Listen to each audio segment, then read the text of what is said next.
It's the mic. Okay, so I just hit that. Just hit this, and then when you're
Good afternoon, everyone, and welcome to our regular council meeting for November 21st, 2022.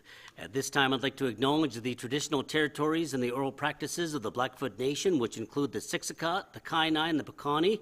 We also acknowledge the Tsuut'ina, the Stoney Nakoda First Nations, the Métis Nation Region 3, and all people who make their homes in the Treaty 7 region of southern Alberta. We're making this acknowledgement to demonstrate our continuing efforts to work together as we strive for reconciliation through increased and collective learning. Okay, we'll start off the meeting. We have a staff introduction. Shelley? Thank you. So we would like to welcome and introduce Rebecca Fraser, otherwise known as Beck. Beck has been our utility clerk for the last month, so I do apologize I haven't introduced her earlier. So Beck is from Australia, and her background is working with the Department of Justice in the state of Queensland. She's been in Canada for 2 years now. In fact, her second anniversary is on November 28th. Beck has resided in Brooks her entire time in Canada, and we are very happy that she has joined our team. So please join me in welcoming Beck. Welcome to Canada, Beck, and welcome to our nice Canadian winters, as you've experienced now for 2 years now. You learn to shovel snow. You don't do that in Australia. No. Welcome. Okay, moved by Councillor Jessica that the agenda be adopted. All those in favor? Carried. Moved by Councillor Nesbitt that the minutes from the regular council meeting held November 7th, 2022 be approved. All those in favor? Carried.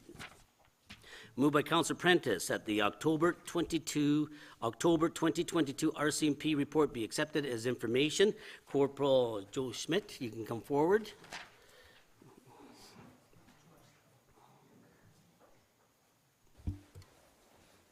Hello, and thank you for having me. What I'll get you to do, and I don't know if a lot of us are familiar with you, just give us a little bit about your background, where you were born originally and how you ended up in Brooks. Obviously, I've been in good with the RCMP and haven't been arrested by you, so that's a positive thing. So Very just give few us have. a little bit of your background. Absolutely. Thank you for having me. Corporal Joe Schmidt. I recently came to Brooks in May after transfer for 12 and a half years with the RCMP in BC. That's kind of where I was born and bred, in the Lower Mainland. Grew up in a dairy farm, trucking company, that sort of stuff. Always kind of wanted country roots. So when the opportunity came up for a lateral transfer, I took it. And with 5 children, the affordability of the Lower Mainland and them ever owning a house is kind of out in the wind. And we wanted a complete change, so we picked up the roots and came out here and have been absolutely loving it ever since. So I currently am in the acting sergeant operations NCO role, and here on behalf of Staff Sergeant Yetman, who's out with illness for the week. So, Okay, welcome to Brooks. There's a good selling you point very here much. for us too about the lower economic costs out here. So. yeah, it's just everything. The community, small town. It's what I grew up with. It reminds me of what it was 25 years ago. The whole community. We bought a little acreage out in Tilly, and everybody just couldn't be more welcoming. and couldn't be happier with a good move for sure. Okay. Go ahead. Absolutely. So, Staff Sergeant Yetman provided me with a report. You'll forgive me. This is my first one, so I'm new with the meeting. But essentially, for October, we had 422 calls for service. 26 prisoners were the result of those. There's 159 municipal criminal record checks and 81 violation tickets that were issued. Coming to some of the calls that stand out from that month was on October 12th, we attended a residence for a male who had a bunch of warrants. When we knocked on the door, he proceeded to take off on his bike and try and flee from us. He was brought into custody. A small amount of drugs was found on him and a prohibited weapon, which was a collapsible baton, and that matters before courts right now. Later in the month, we had a report, and that was one of the ones my team dealt with, was a 10-year-old boy up in the Uplands area who said that he was robbed of his cell phone at knife point from 3 males. We did an exhaustive search for these males. There's very limited details on it. No surveillance video that yielded any suspects, so the matter is somewhat unsubstantiated just from some varying statements that we've taken. So that one right now, it's still under investigation, but kind of not really gleaning any results. Another one we had on October 31st, Halloween night, outside of one of our local licensed establishments. We responded to a report of an assault between two males. Our members showed up. We're concentrating on the assault when one of our members was then assaulted in his back, getting punched several times. That suspect was brought into custody and he's awaiting charges. The matter is currently before courts. Staffing wise, we have 3 members that are transferring out due to their time allotment in Brooks over November and December. We've already have replacements for them. We were lucky enough to get some experienced officers on their second posting come out. One started, one's coming in tomorrow to introduce himself from Gleason, so he's very familiar with the area. I think about 3-4 years between them kind of thing. Seem very eager, very motivated, good reports on all of them, so hopefully they're welcome additions to the team out here. As far as stats wise, right now, from this time period, from January to October, compared to last year, right now we have a 6% increase in persons offenses. So those are like any kind of assaults against people, robberies, that sort of thing. Property crime has a 31% increase, and we're down 8% in other areas. A lot of the property crime increase is centered around motor vehicle thefts right now, and we actively know who those people are. We have one in custody and kind of a evolving project around this one kind of core group that's hopefully should gain some numbers here and alleviate a lot of the issues should it turn out the way we hope. So that's pretty much all I got, unless there's some other specific questions you'd like as would like. I'll open up for questions. Councillor Nesbitt.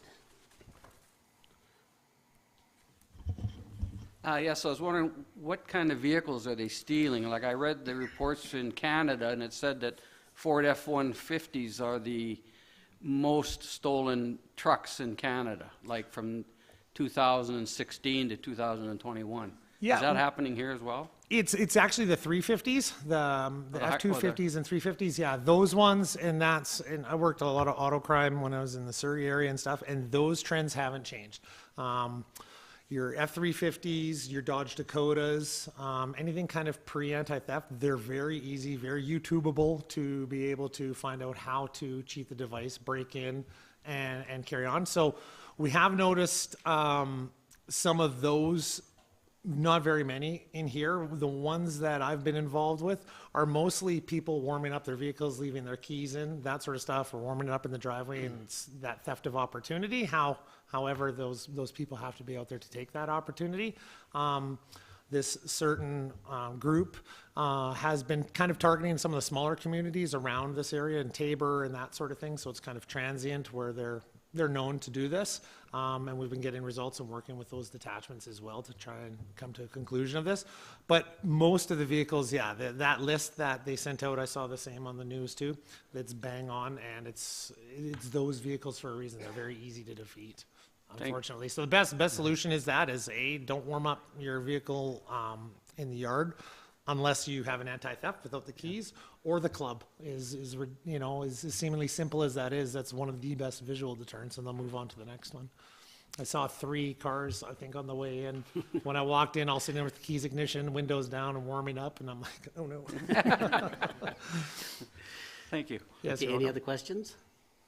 I have one. Oh, sorry, Councillor Idris, you go ahead. Just wanted to touch base on the staffing. You said there are 3 identified to transfer with replacement. So with that, are you with full slates? Right now, I believe we are at a surplus from the last numbers I checked of numbers with these 3 that are leaving.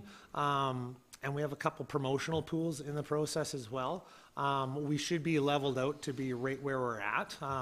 As far as recruits coming and that sort of thing, that's really, nationwide, police universe-wide is really, recruiting is a hard thing. So we don't have a lot of recruits coming to our detachment, which is nice that we're getting seasoned officers, ones that have been around and really know the process and stuff. That's there, like I say, they're coming in, so that kind of levels us out. It's been a wash as far as for service and that sort of thing. I was actually going to follow up with a question around the combination between seasoned constables versus new. So we merely get seasoned more than new? Generally, I find with smaller detachments like this, which is class, I mean, this is about as big of a small detachment as you're gonna get, just simply by the amenities and the schedule. We do get a lot of recruits that come out first instance. And then what we're trying to do is it's like anything, you kind of recruit from your own detachment, you make it as good of a place as you want, so people essentially put things on their wish list and make it a place to come. And I think that's kind of where Brooks is really headed now. From what I see interest, I have many of my old former coworkers in BC that are trying to come out here now too and stuff as well. It's a good schedule, a lot of amenities, and the community spirit and vibe for it especially, and the affordability for everyone. So when we get that 3 or 4 year member, you're getting a member that you don't have to devote time to learning and the whole process. And these are Alberta guys, not me, because each province has a bit of a different process. Where I kind of took a month or two to learn the Alberta's portion of things. These guys are already in that process, so they come and they hit the ground running. So it's a real good benefit to us that you can send them out there right away for calls and not have to do a whole bunch of background work with them. Another area that I'm interested in is the diversity in the detachment, and especially with the community like us, where we have people from all over the world in our community. A couple of years ago, or a few years ago, we actually had, I think, reached a place where we had like 14 languages spoken in the detachment. How is the idea of hiring seasoned versus new impact that? What is your status now in terms of diversity, in terms of languages and things like that? As far as being able to kind of pick people with the language and cultural backgrounds to be able to come, it's very hard. Every now and then you'll get lucky. One of our latest recruits about a year ago, he came here and he was able to speak Arabic. Obviously, there's a huge French component that does come. From what I've seen in Brooks from what the guys tell me and kind of seeing the results is, they had a lot of more language capable members and the more diverse ones that have since transferred out or promoted out, a process that you can't really stop. I think from our point of view, the more the better. We would love to have every person come here speaking multiple languages. We do have, I think one of the new fellas that came in, he speaks a little bit of Portuguese, we have Arabic, Hindi, I believe, as well. So it's something we were definitely aware of and striving to get. It's just a lot of times you really don't get a choice in the matter. You get a lottery win every now and then when you can get a person who has a lot more skill set and talents in that area. I appreciate the efforts that you guys have to. Yeah, for sure. do It's a that. huge benefit to us and the community, right? So to be able to kind of deliver that, I'm, like I say, I came from the Lower Mainland, which is very cultural, or multicultural as far as languages go, and come here, I've heard of languages I've never even heard of. So it's always a new call, but I mean, learning that culture and their aspects of it is very interesting as well. Thank you. We're into check stop season. You held a big check stop coming from the Bandits game Saturday night. I'm just kind of curious, did you nab anybody on that one, or do you have any numbers on For that one? Saturday night, I don't have any hard numbers. When I asked the guys how it went or whatever, so they said for the most part, when I read the reports, I didn't see of anybody who blew impaired. There was a lot of mandatory tests that were provided, but everybody was kind of maintaining. My crew was out and about last week, and I think they got 3 of the provincial road impaireds off the road. But traffic, one thing I'm blown away with in this detachment coming here is the traffic initiatives that the guys show, and they are always out doing laser. We had a project going Friday afternoon just outside of school zone, and they had a laser set up. It was more of an educational thing around lunchtime. I think they pulled over about 18 drivers, of which were that 5 to 7 kilometers an hour, and did the education portion of them. But a lot of with weather conditions and stuff, it's been more educationally based of speed relative to the road conditions and that sort of stuff now. But they've been getting quite a few speeders in the areas and disobeying of the traffic signals and stop signs and that sort of stuff, and then when the flashing red lights are going on second. But as far as Saturday, of those, I think there was a few tickets that were issued, but no impaireds that I'm aware of, so, Okay. which is good. Yep, which is good, yeah, okay. Any other questions? Well, no, you did a great job today for the first time there, and welcome to Brooks, and thank you very much for your time this afternoon, Corporal Great. Schmidt. Well, thank you very much for having me. And when Councillor Jiska, Gordon wanted me to let you know there's comparables that you were asking about. He has those ready to go, where he's just doing some of the comparisons now. So when he's returned back from sick leave, he'll be in contact with you. So Yeah, All I'm right. surprised that Councillor Jessica didn't ask about that. He does at every meeting. It's quite all right. Yeah. It's quite all right. Awesome. Thank you. guys Okay. very much. Okay, to the motion, all those in favor? Carried. Okay, moved by Councillor Woodrup that the following items of correspondence be received as information updates on council conferences and/or workshops. Councillor committee reports from Councillor Jessica, Councillor Nesbitt, Councillor Woodrup. The accounts payable listing, Councillor committee, November 15th, 2022. We'll do the council committee reports. We'll start with, as it's listed here, Councillor Jessica. So far as conferences and workshops, Mayor Peachy and I attended the RMA conference in Edmonton. We were made most welcome by our rural counterparts, and it was very, very similar to AUMA. They did have some courses. I did attend one, Building Trust in Municipalities, where they talked about institutions being impacted by misinformation, which is inaccurate or mistaken information, and disinformation, which is deliberate lies, which distrust is now society's default position. False stories are more sensational or emotional and spread much more quickly. And the one comment was, I think it came from Mark Twain, was a lie will be halfway across the country before the truth can put on its pants. So these things, it was talked about strategies for dealing for misinformation, disinformation from municipalities. It was quite good. RCMP Deputy Commissioner Curtis Zablocki also spoke briefly and talked about the priorities for the RCMP in Alberta, which were to stop criminals, to reduce crime, to increase community safety, and to work with communities. And crime reduction units and detachments are targeting the 20% who do 80% of the crime. We sat through the resolutions. I believe there was 14 of them, and there was a lot of debate. They all passed, and that was quite interesting. I believe they all passed. And then I did distribute a list of one of the more interesting things at these conferences is when the Bear Pit, when they put the ministers up on the stage and they have to answer questions. So I did have that given out to all the councillors so they could have an idea just what questions were asked of which ministers and where the rural priorities are. So that was, I think that was a pretty good conference, time well spent. So far as committees, so SEWA, the Waste Energy Project, there were 3 proponents wanting to design, build, finance, operate a waste energy plant for the regional plant for Southern Alberta.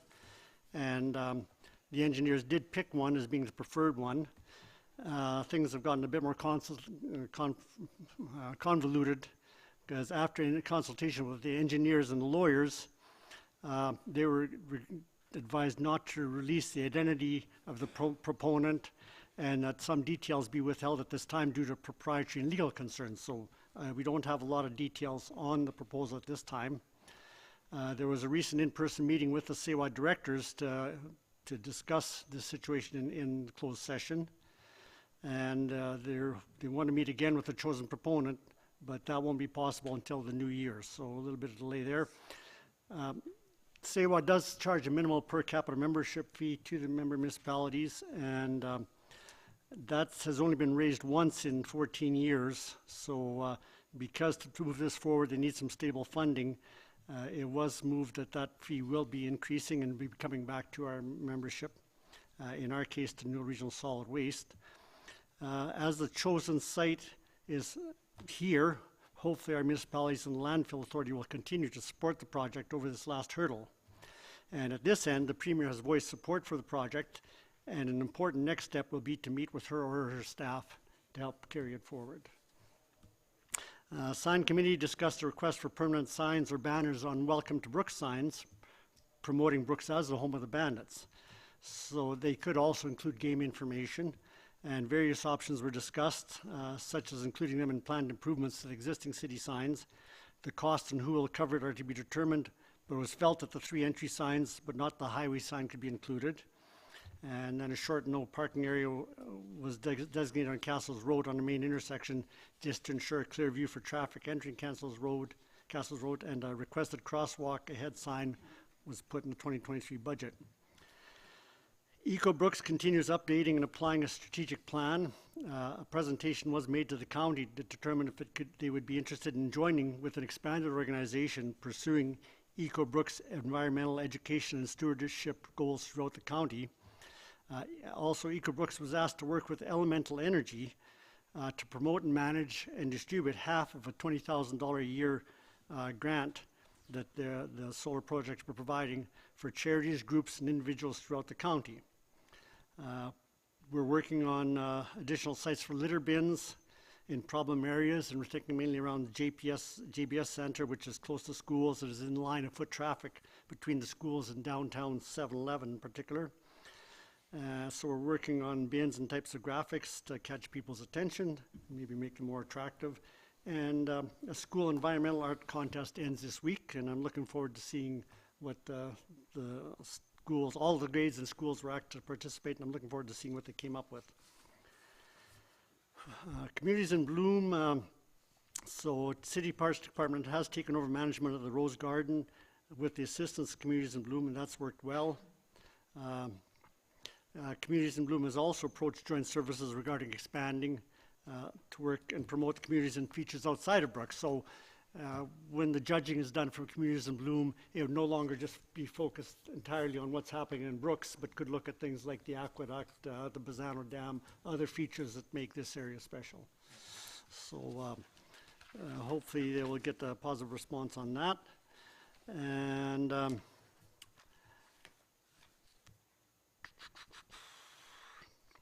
we did renew the organization membership, but are not being judged this year. And we've also had a meeting to choose the executive, and increasing and diversifying board membership has been an ongoing topic and is being made a priority. There is only one board member, and there are also individuals interested in participating as volunteers rather than board members. So to get some fresh ideas and some fresh blood in there will certainly help.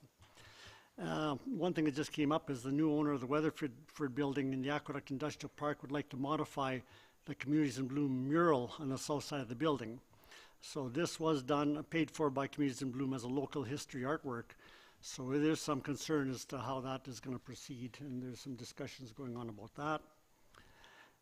Communities in Bloom and EcoBrooks cooperated on a community cleanup similar to what was being held regularly in the past. The volunteer response was less than hoped, but Rotary did do around Stafford Lake, and the downtown core and some main streets were done by volunteers. And we're hoping we can expand on it again next year and do more of the community as was done in the past. Museum continues to do well with the trailer park, which is its primary source of funding.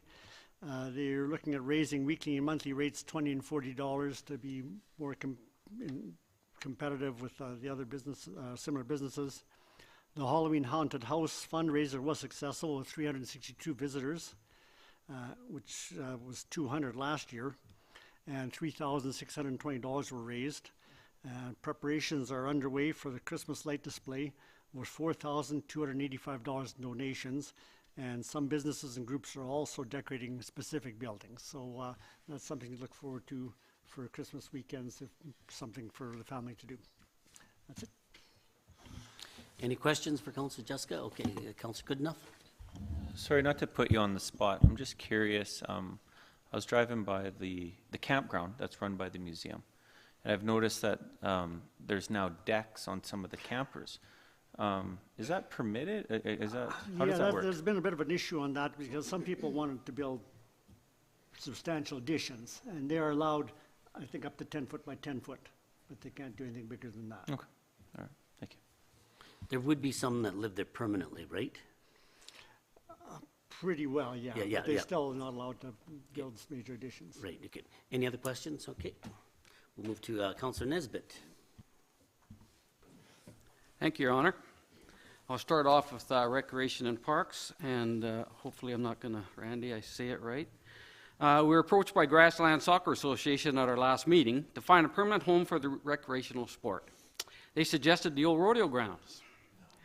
And because they thought it would be perfect for their needs, and I kind of thought, well, that'd be cool, the way things are going. The layout of the grounds would satisfy the request for the present as well as distant future. They also mentioned they are willing to invest a little bit in monetary value as well as labor for the project. As you know, the Junior High Football League may also be interested in this location if their new school building is going to be started in the near future, but that's up in the air. Brooks Minor Hockey is hosting over 6 tournaments this year. The tournament in January alone will have 16 teams over 3 days. They have requested swim passes for those teams that cannot acquire a room at hotels with a pool. The request is over the rec department's allowable $500 donation value of passes, so this item will be brought to council. I'm not sure if it's on today's agenda or not. If the passes are distributed on an ongoing basis for each tournament rather than all at once, it should fall within the recreational guidelines of their policies. And just for council's information, we found that Calgary teams are using up a lot of hotel space as well as ice time, such as in Dutchess and Rosemary.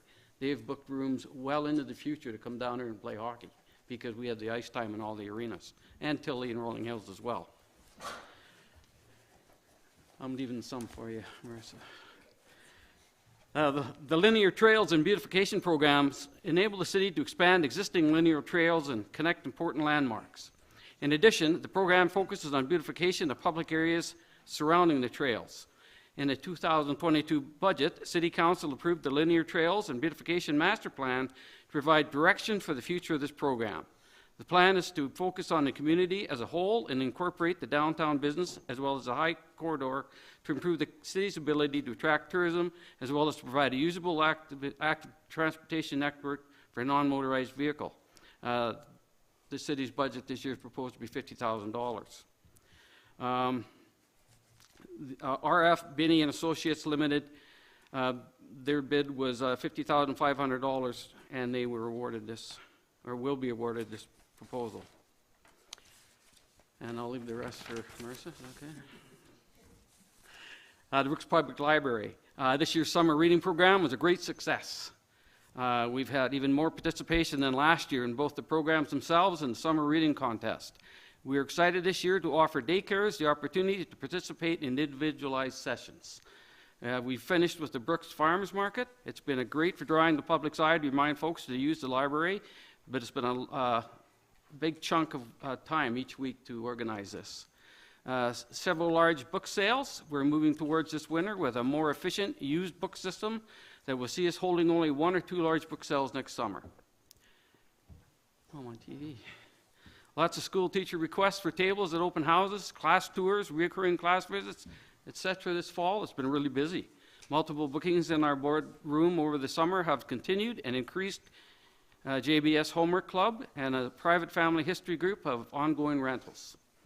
Our revamped volunteer and work experience programs are in demand, and we're having trouble keeping up, actually.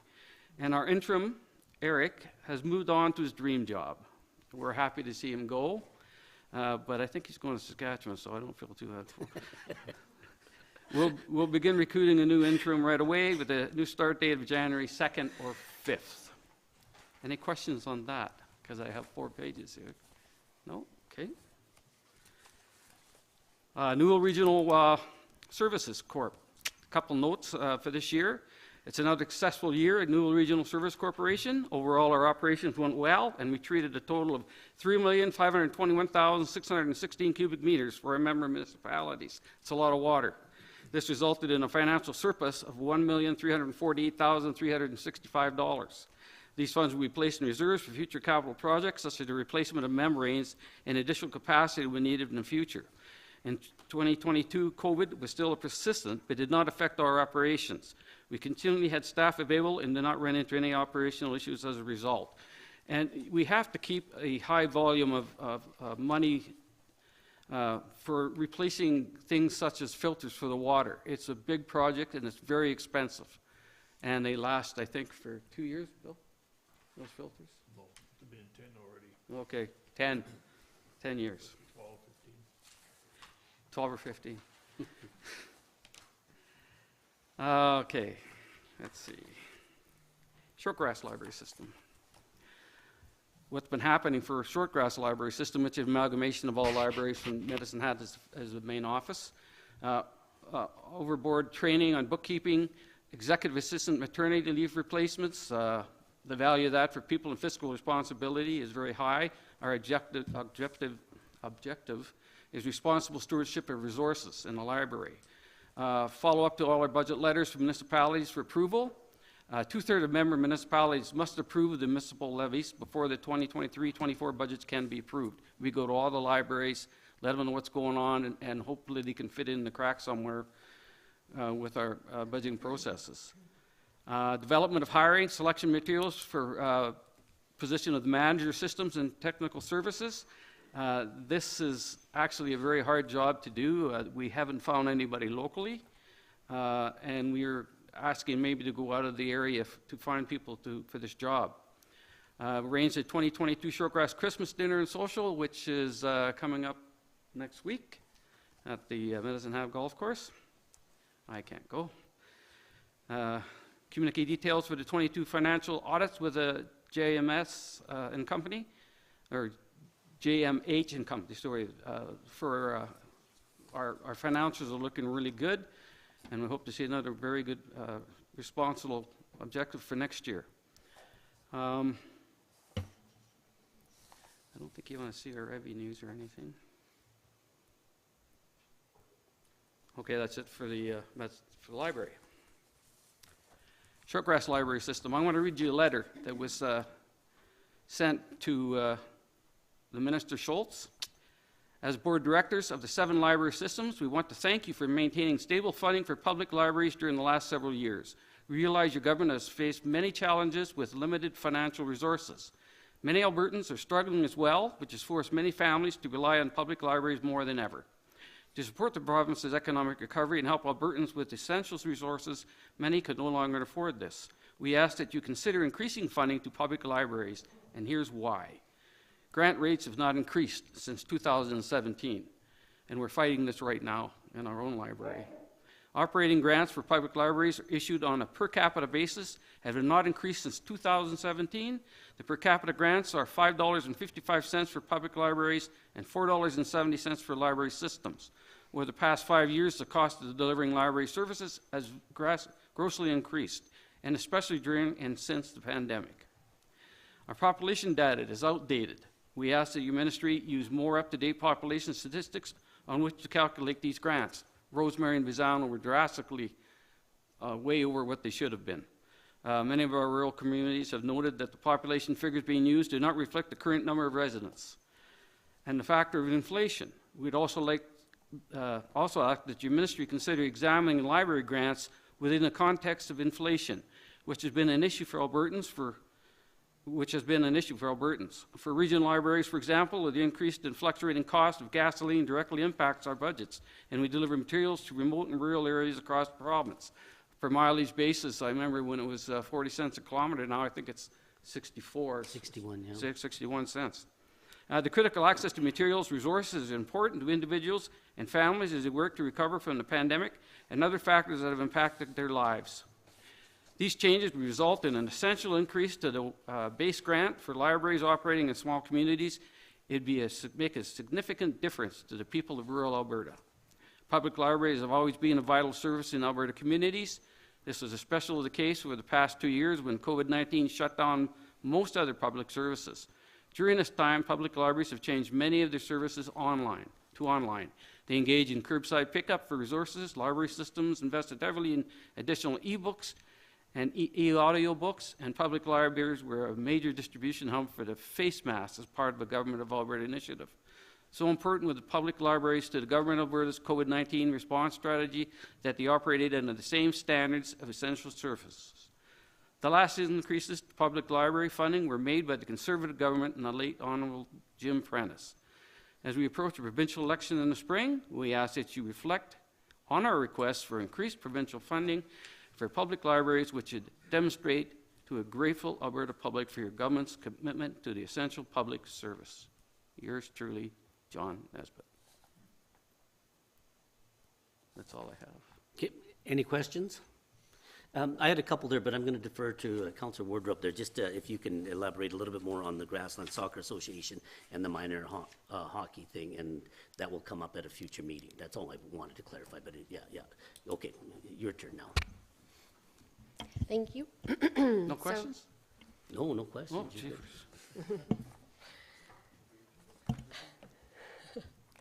good. So for the Newell Housing Foundation, We held our organizational meeting and elected a new chair, Cole Steinley. The vice chair is Grace Miedema. The board also welcomed a new member from the Village of Dutchess, and that is Shanda Smith. The Newbrook Lodge continues to see larger vacancies in years prior, and the board is exploring different ways to fill some of these open rooms. At our last meeting, we decided that we would offer a 3-day free trial for individuals who live at the villas in the hopes that that will garner some more interest. And 2 stays have been scheduled so far since just a few weeks, so that's positive. There has been some interest in providing hospice care in a private area in the Newbrook Lodge, but the board has been unable to secure a way to provide this care at this time. So we had reached out extensively to the Prairie Rose Hospice Society, but they are unable to provide hospice care at that location at this time. So the board is removing this topic from our agenda until we have any updates from Prairie Rose. The foundation is also pursuing an exciting partnership with BAPS, where the Newbrook Lodge would provide a suite and BAPS would provide a pair of bonded cats to stay in the suite with all the necessary supplies like litter and food and scratch posts and stuff like that. The room would be open to residents who would like to spend time with the cats. And yeah, this would be a great way for residents to have access to a pet, which is something that many of us deeply value, and seniors who move into a communal housing facility no longer have access to their own pets. And, you know, pets are great for our mental health, and lots of seniors are expressing a lot of excitement and positive comments so far. As a precaution, there has been a poll sent out to the residents in order to understand if there's any objections to this project, but so far, the response has been really positive, and we anticipate that we'll be moving forward with this partnership. The Newell Housing Foundation was also nominated for Nonprofit of the Year for the Chamber of Commerce's annual award ceremony for all the work that it does to ensure that affordable housing is available to residents of Brooks and the Newell region. That was an honor. The draft budget was discussed and approved at the last meeting on November 1st. There was an increase of 3% to the rent and related charges to better recoup the costs that the board has to spend as increases in prices for utilities and food obviously have been going up quite drastically. And last year there was only a small 1% increase due to the pressures put on people by the pandemic. So this is us trying to compensate for that a bit. There has been increases to meals sold, and the dining room rentals, have also increased over the last year, and that's positive. That's expected to keep rising to pre-pandemic numbers. Meals on Wheels services have had to increase by 2% to reflect rising food costs as well. It will bring like a moderate, just like a minor raise. The cost of a meal will be go from $10.65 to $10.86. There will also be a 3% increase in wages in order to fall in line with other housing management boards and to remain competitive in what's expected to be a difficult staffing year. There is also an increase in staff training, staff recognition, and travel expenses to reflect opportunities post-pandemic safety measures. Even with the challenges presented by rising costs, the requisition from the city will be kept the same at this point as 2021. And the board will be reviewing our strategic plan in December. And I think that's it for Newell Housing. FCSS. Decisions were made to fund organizations who applied for conditional funding from FCSS at the October board meeting. Funding remains stable and mostly unchanged from the last year. FCSS is preparing to distribute 500 Holiday Seniors information and activity kits throughout our region. Also, FCSS is compiling the Quality of Life Survey number 3 full reports. So if you remember, I kind of gave a snapshot of that specific COVID question. We were given that raw data. So now they're working on giving the kind of putting together that full report. The rest, all of this will be released in late spring of 2023. And this goes beyond COVID. Continue to expand our cross-sector livebrooksnewell.com website, which is a one-stop shop for public and social programs available to our residents. www.livebrooksnewell.com also acts as a central place to post when looking for volunteers and to find volunteer opportunities, as well as resources to manage volunteers as well. There is a newer Brooks and Newell Mental Health Action Committee with several service providers sitting around the table. There are subcommittee groups. They're finding new ways to connect our services and bring more awareness and hopefully access to mental health services in our community. And we were a member of the ECD coalition that hosted the National Day of the Child community that was held this last Saturday at the JBS Field House. Different organizations set up stations for children and families, and we declared November 19th, 2022 as the National Day of the Child at one of our previous council meetings. I think it was the last one. I think that's what I have here for FCSS. And I'll see if I can fill in any gaps for the Recreation and Parks Board. So first of all, the board welcomed a new member in October. That was Patty Jones. The board recommended that we write a letter of intent to host the 2026 or 2027 Southern Alberta Summer Games. As you know, we are hosting the Alberta 55+ Summer Games coming up in 2024. It's coming right up. It's very exciting.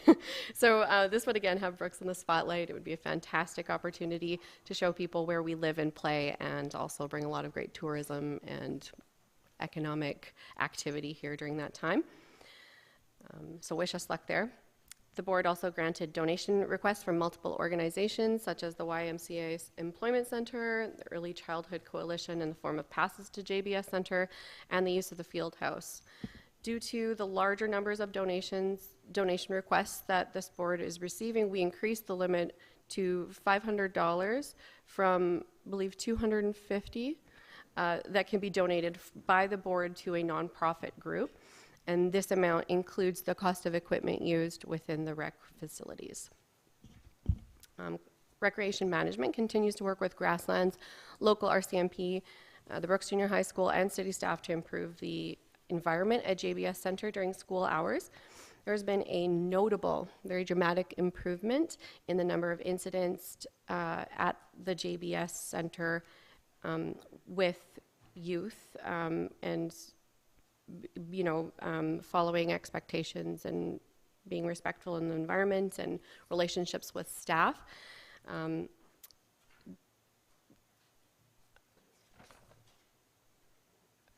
There's been an increased presence in, of CPOs and Brooks Junior High staff to help facilitate that positive behavior by students who use the facility during the day during school hours.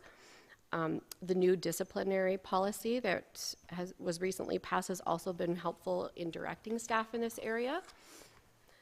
So on that note, there are still plans to produce a survey to be given out to the youth in our community to determine the wants and needs of young people using our facilities.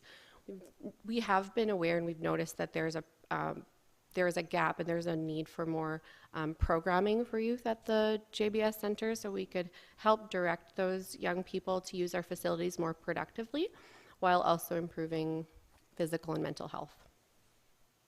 There will also be a designated smoking area at the JBS Center, which will be the northeast corner of the parking lot, as people currently just smoke right in front of the main doors there. And that's not ideal. It creates litter. It's a fire hazard by those planters, and people obviously they have no choice but to walk through the secondhand smoke.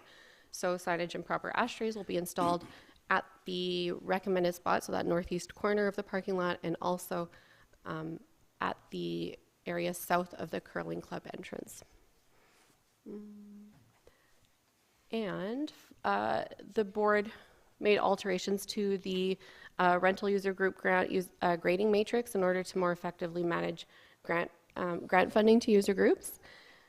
And we also made some alterations to the application for donation requests in order to clarify information for delegates and criteria for the board. So we're just working on being more effective and efficient and communicating more clearly in terms of funding, who can get funding and who we're going to give our funding dollars to, and why. And I think that's all we've got for the rec board there. And then finally, the intercity forum on social policy. I attended that meeting in Calgary on September 20th. We received a presentation by CMHC, which is the Canada Mortgage and Housing Corporation, which is a national housing agency. It's a Crown corporation. It was originally established after World War II to help returning war veterans find housing. So the presentation that we received focused on the different ways that we can help to cultivate affordable housing in our communities. There were three different ways that we could do that: through policy tools, regulatory tools, and financial tools.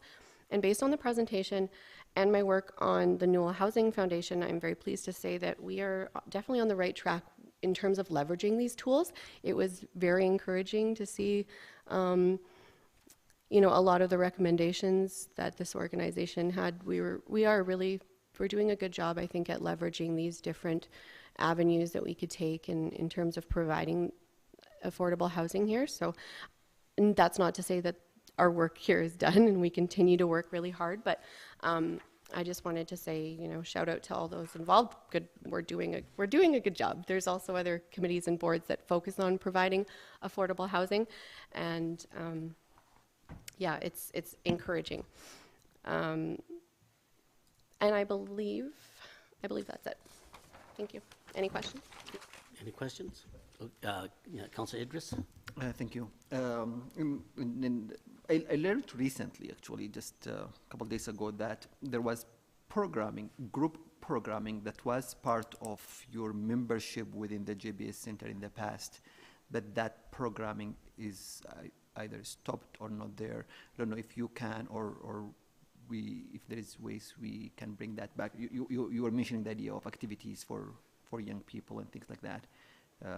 Like the Zumba classes and group fitness and things like that. Yeah, I think.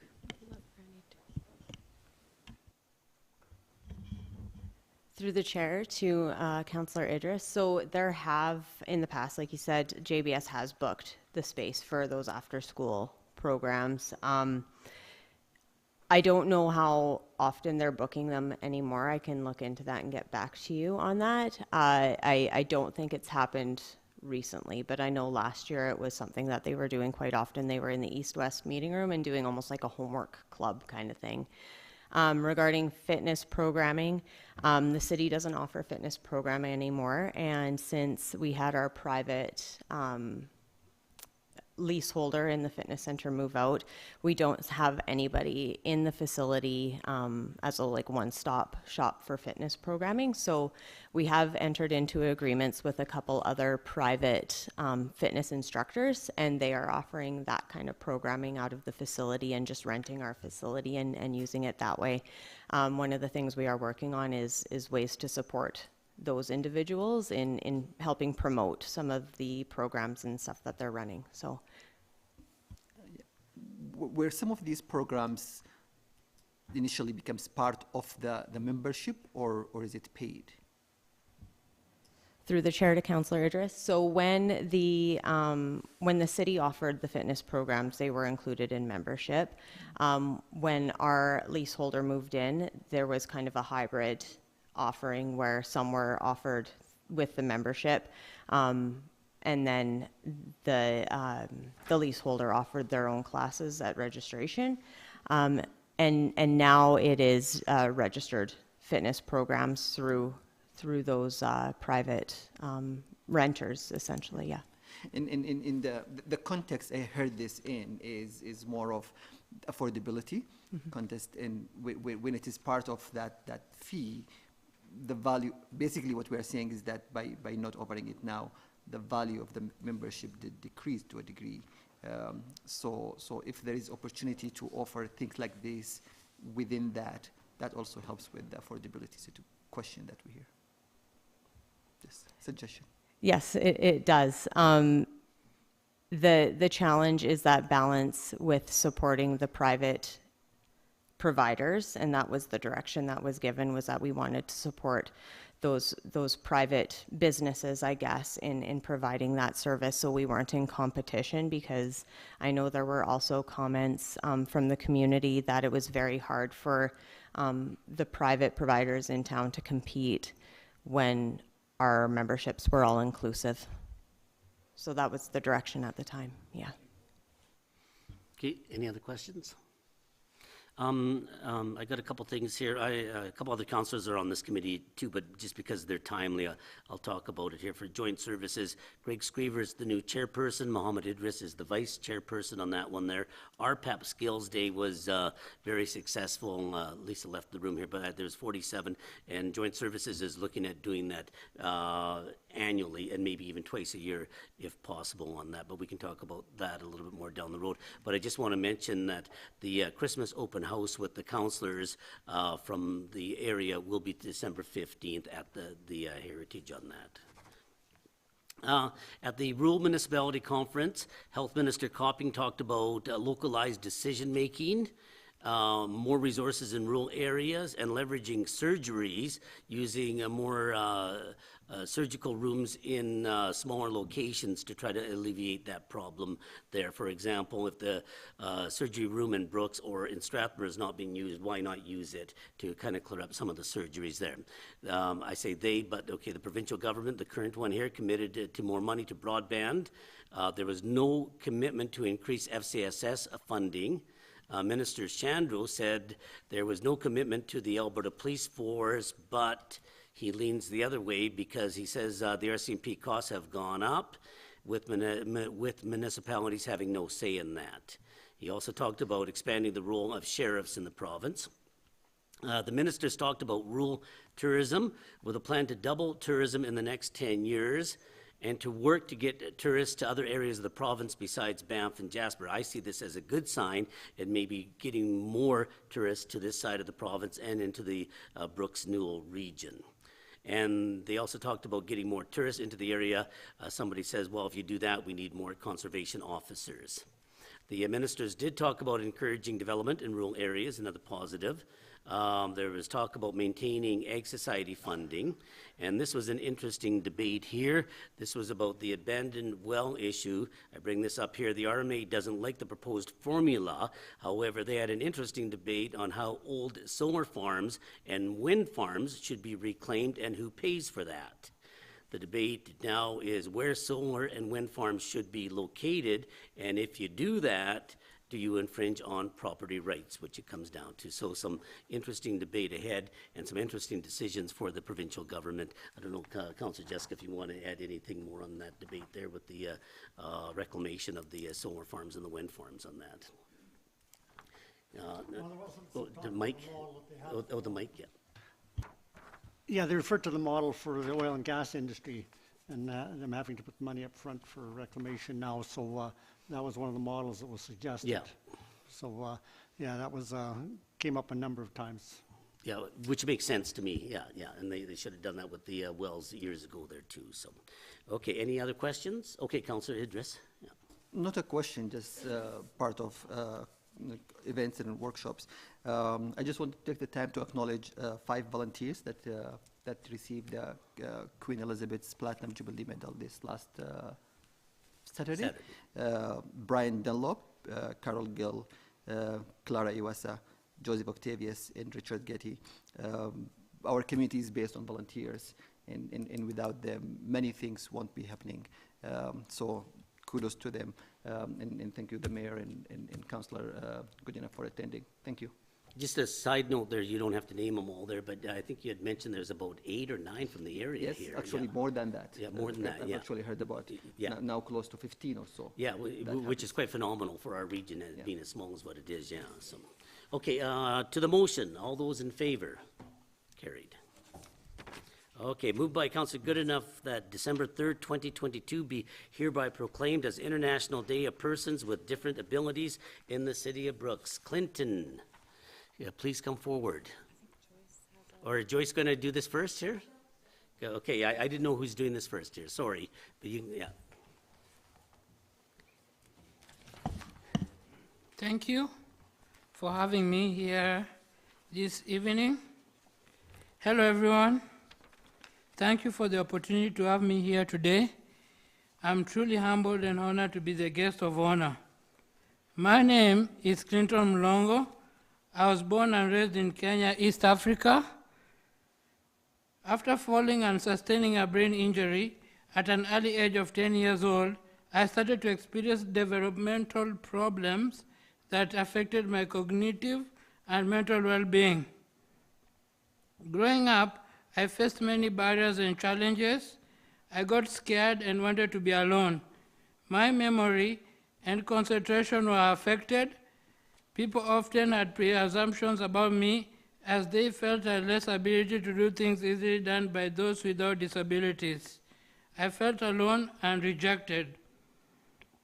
After arriving in Canada, I got medical attention that I badly needed, and I'm now feeling much better. I joined Ready Enterprise Society in the year 2020, and I have gotten great support in many different areas. I have learned about self-advocacy, my rights and responsibilities, and how to participate fully in my community. I have been empowered, gained self-esteem, and become a responsible individual. As a person with disability, I want a future where a person with disabilities can easily find a job without being judged, underpaid, and marginalized. I want a future where a person with disabilities can have equal opportunities in the community. Also, a future with adequate education, healthcare, and compassion for persons with disabilities. I want to take this opportunity to first of all thank God for His continued love and affection. I want to thank my healthcare team for their services and excellent treatment as my condition has greatly improved. I would like to thank the Ready Enterprise Society here in Brooks, especially Crystal, Ansu, and the entire staff for understanding, believing, and helping me as I grow to be a respectful and responsible adult. I want to thank my loving parents, my mom in the audience, my grandmother back in Kenya, my uncles, and my brother who have believed in me and are proud of me. This all makes me feel whole and loved. I have gained courage, self-confidence, trust, and I learned to be strong and not let other people drag me down. Finally, I want to thank the Honorable Mayor of Brooks and the entire City Council for recognizing this day and assisting persons with disabilities. Finally, as you acknowledge this day, let us remember that disability is not inability, and not all disabilities can be seen by the naked eye. Thank you all.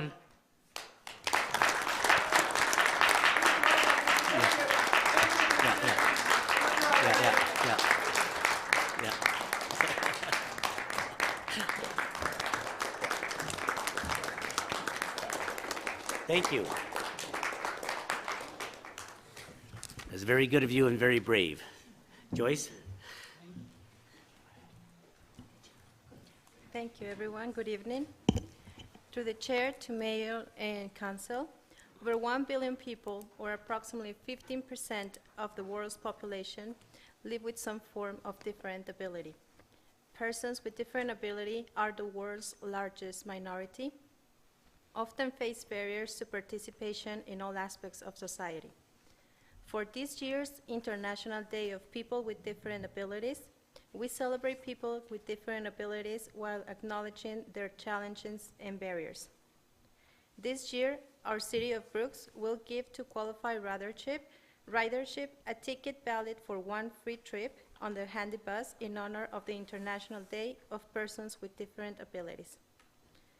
It is recommended that December 3rd, 2022, be formally recognized as the International Day of Persons with Different Abilities in the city of Brooks. Thank you. Okay, any questions? Okay, any comments? Okay, to the motion then, all those in favor? Carried. Yeah. Thank you very much. Yeah. Thank you. Okay, moved by Councillor Idris that council enter into the donation agreement with JBS Foods Canada affecting the $475,000 donation and the renaming of McKay Park to JBS Park, or a name that is mutually agreed. Okay. Alan. Thank you. Through the chair to mayor and council. It's pretty tough to come and present a report after Clinton just presented his report, and it's going to be hard to follow in his footsteps, and probably I'd rather have him do this, but I'll give it a shot anyways. JBS Foods Canada is willing to make a $475,000 donation to McKay Park as part of their Hometown Strong program. They're to be used to upgrade the park by expanding the playground, installing a new basketball court, installing a soccer field, add some seating, install a gazebo, and upgrading the walking path. I believe we have some, I don't know if we can put them up, Bruce, some photos. They're in the packages, but maybe we can't do that here. In return, they would like to enter into a 25-year agreement for the naming rights to McKay Park. The city would be responsible for installing the initial signage and any changes that would be required to that signage over the term of the agreement would be the responsibility of JBS.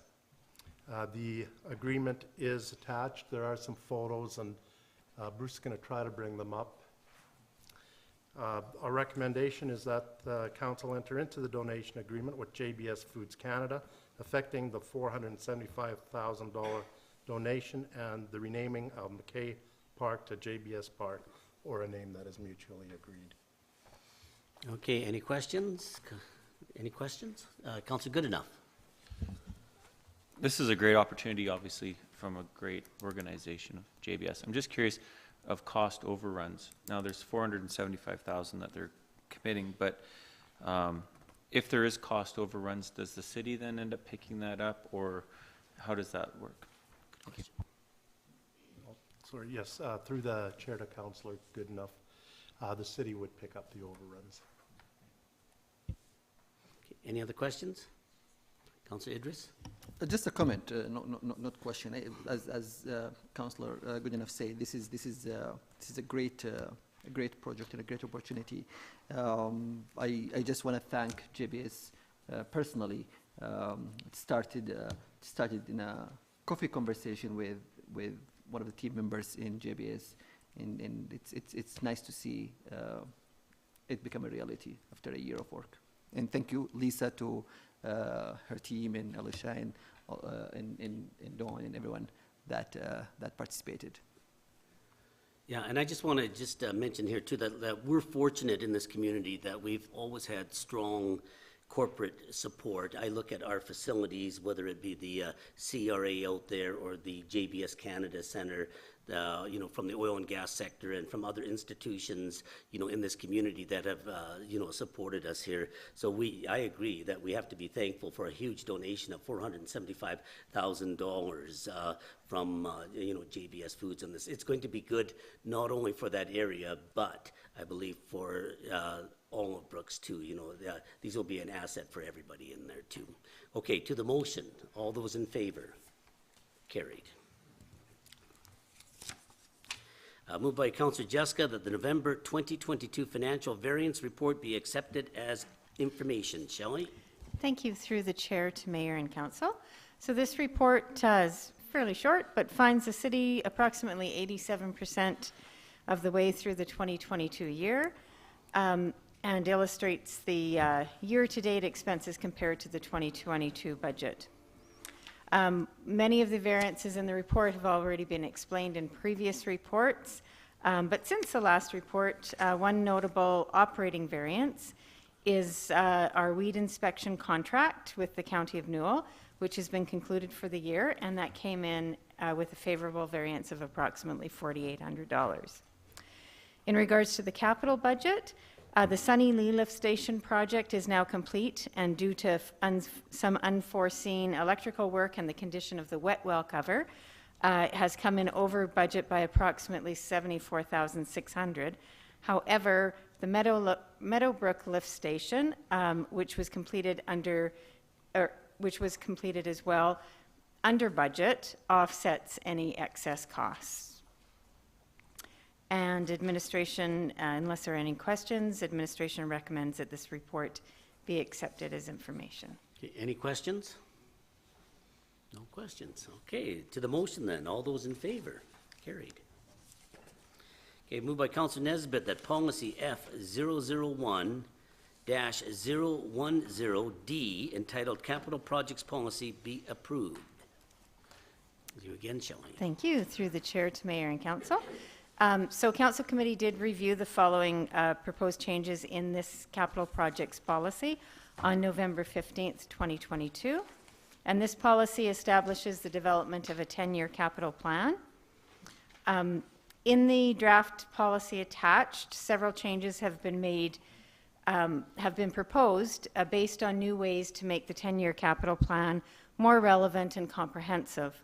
These changes can be summarized as follows. So a new category has been added to the capital projects classification, resulting in 4 categories of assets, which general and funding policies are also established for in the same policy for each of those categories. The categories are new and non-recurring capital projects, capital replacement and improvement programs, routinely replaceable vehicles, machinery, and equipment, and the new category, which is routinely replaceable building components.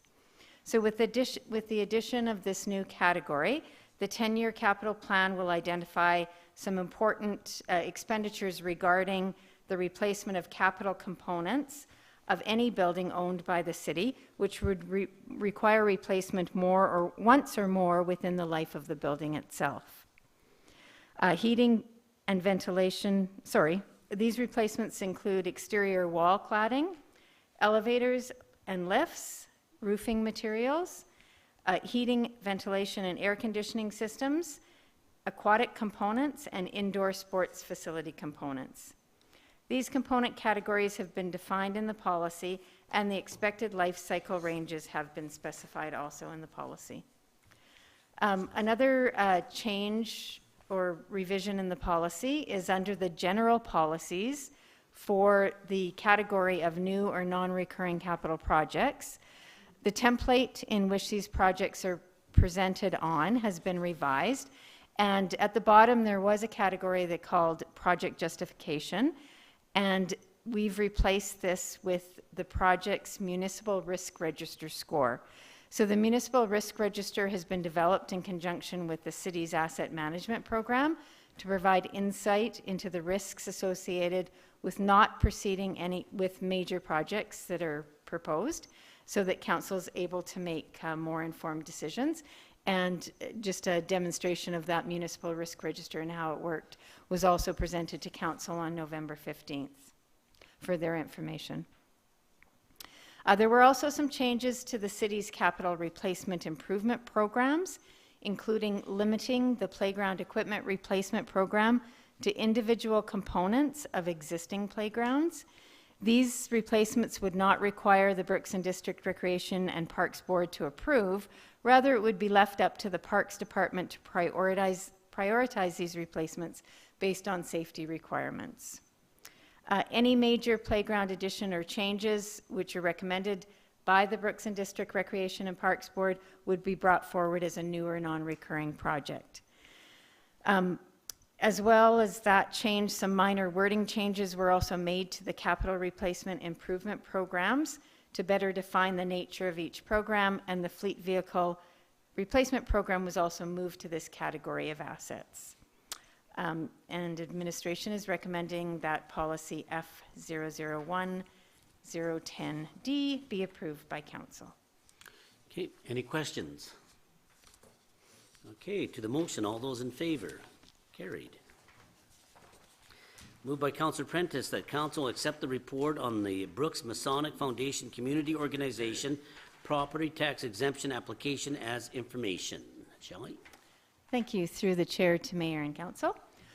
On November 15th, council committee reviewed a request which was brought forward by the Brooks Masonic Foundation to be granted exemption from property taxes. Their application was filed pursuant to the Community Organization Property Tax Exemption Regulation, otherwise known as COPTR, which sets out the required criteria for which an organization can be exempted from property taxes under Section 362(1) of the MGA. Under COPTR, a municipality must grant an exemption to the applicant for the following tax year if all of the criteria are satisfied under Section 16(1). So just a little background, Section 362(1) III of the MGA refers to a property that is used for charitable or benevolent purposes, that is for the benefit of the general public and owned by a nonprofit organization. Part 2 of COPTR defines this further and establishes criteria under this specific section, which specifies that the property is not exempt if, for more than 30% of the time the property is in use, that the individuals using the property are restricted based on race, culture, ethnic origin, or religious belief, or restricted based on the ownership of the property, or the requirement to pay fees of any kind other than a minor entrance or service fee, or the requirement to become a member of the organization if the membership in the organization is restricted on any basis other than to fill out an application and to pay a minor fee. The regulation goes on to clarify that the restrictions to membership would not include limiting activities held on the property to persons of a certain age. So based on the application received and discussions with the applicant, the property owned by the Brooks Masonic Foundation is used by both their organization and the Brooks Elks Lodge number 77. Membership fees are required for both organizations. However, to become a member of the Brooks Masonic Foundation, the applicant must be a man over the age of 21. Additionally, the membership application is reviewed by a committee, and if the committee agrees that the character of the applicant is worthy, then the membership is granted, so there is a screening process involved.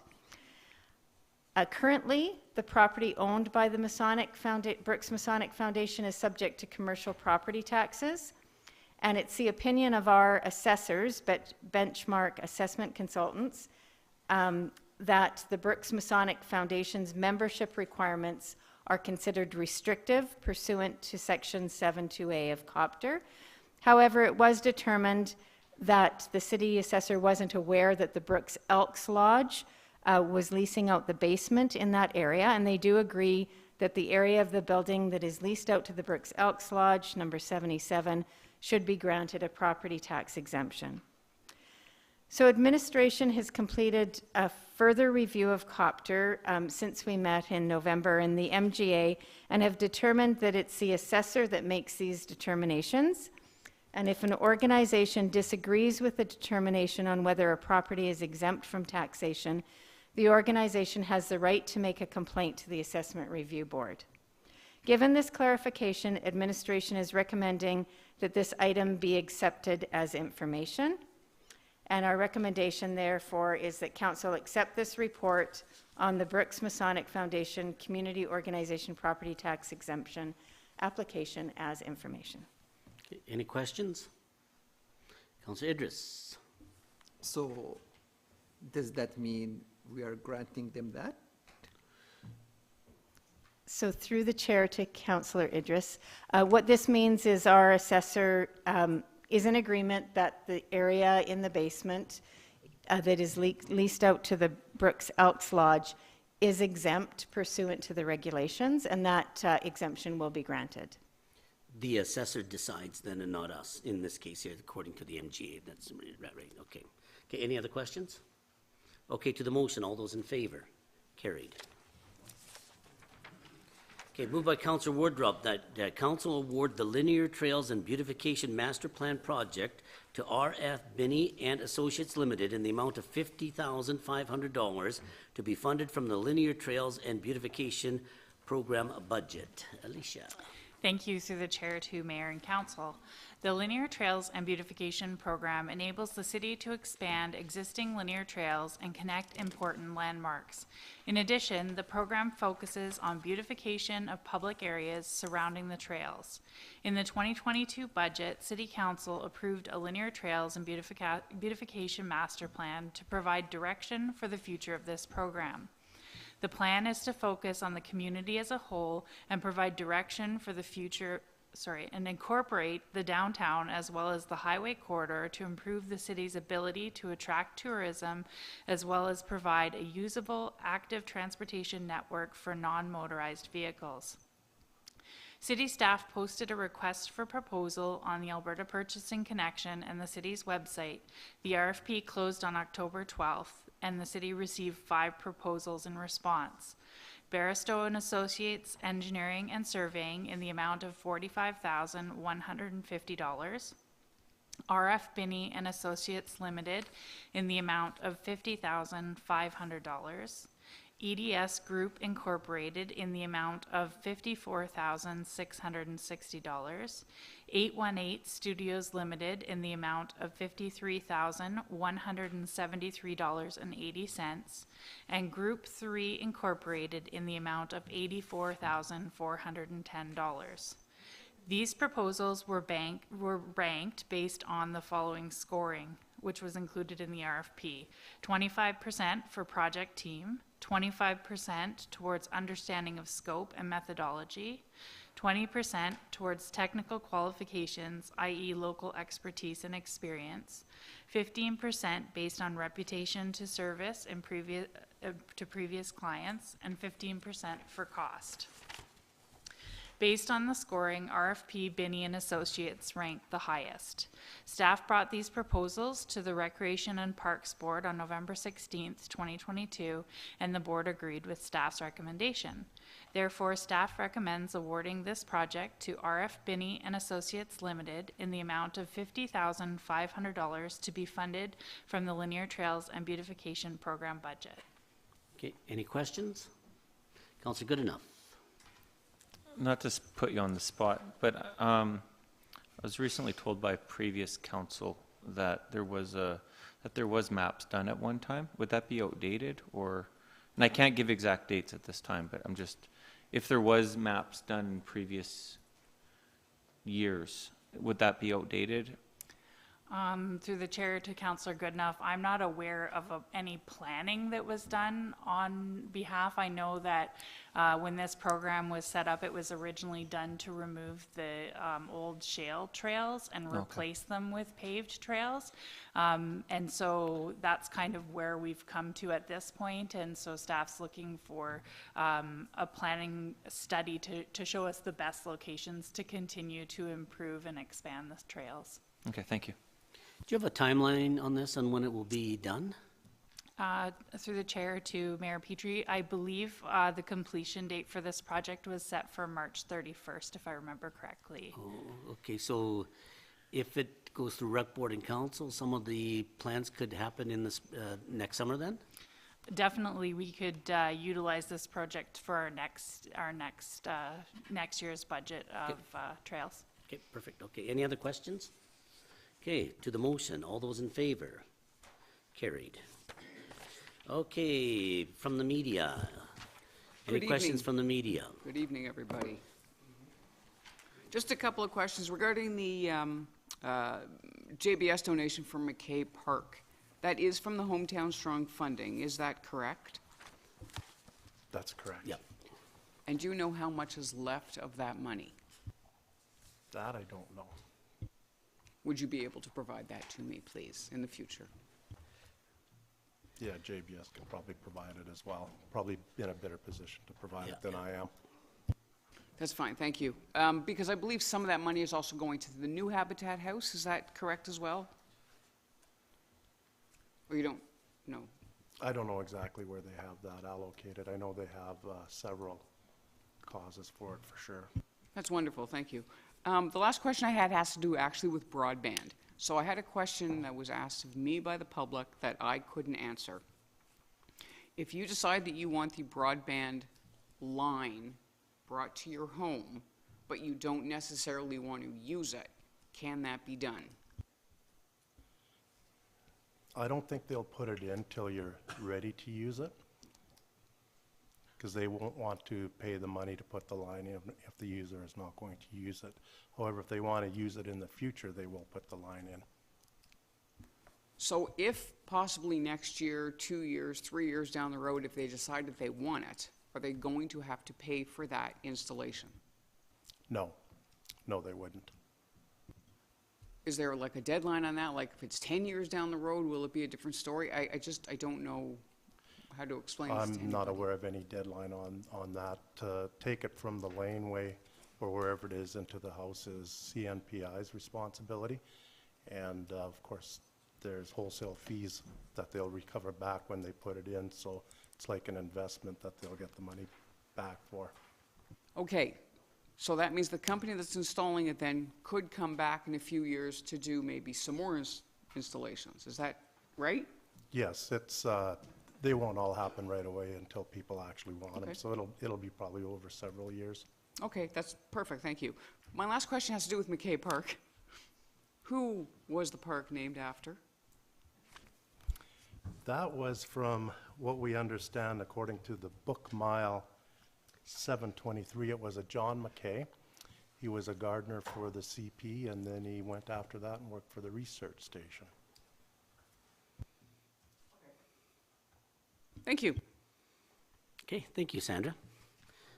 Okay, moved by Counselor that the meeting adjourn at 5:52 PM. All those in favor?